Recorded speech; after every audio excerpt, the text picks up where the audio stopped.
Hey guys, today's on schizophrenia and underrated. Schizophrenia and underrated, but before we get to this, please allow my brief prelude. As you know, I conveniently recorded it for our mutual comfort, our mutual convenience, and our mutual luxury. And hey, listen, I'm no spring chicken. I know it's the funniest thing. I get spring chicken all the time. It's always spring chicken, spring chicken. I say, no, I'm not a spring chicken, and therefore I've been around a few preludes in my many years. I'm telling you, this prelude has got something particularly luxurious, like an ever luxurious magnifying glass.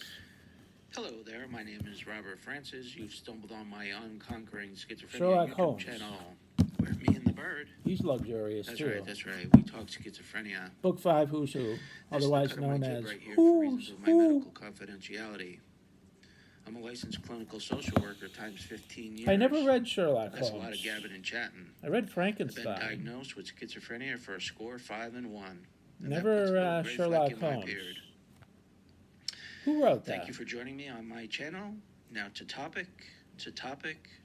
This is the most underrated conceptualization pertaining to schizophrenia that I know of, and it's called the disturbance of bodily boundaries. We have disturbances of bodily boundaries when we live with schizophrenia sometimes, and recognizing that underrated nuance of schizophrenia is huge. And I'll tell you where it comes into play, and it comes into play vis-a-vis two very prominent symptoms of schizophrenia, that being mind reading and thought broadcasting.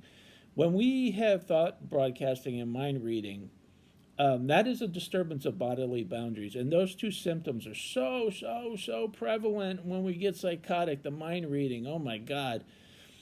When I experience it, it feels like my brain entirely, like my head entirely opens up and it's clear, and there's no boundary, there's no skull. It just feels like it's open, like an open field, and I can communicate with other people without talking.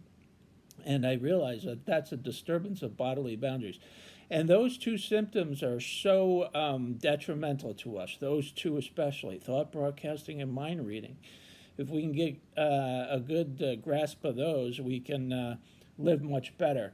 They're disturbances of bodily boundaries. It feels like my head is wide open and everybody can see in, and I can communicate without the boundary of my head. It gets totally obliterated, and it feels like it's wide open and you can communicate mind to mind. A disturbance of bodily boundaries undermines thought broadcasting and mind reading, two really prevalent symptoms with schizophrenia.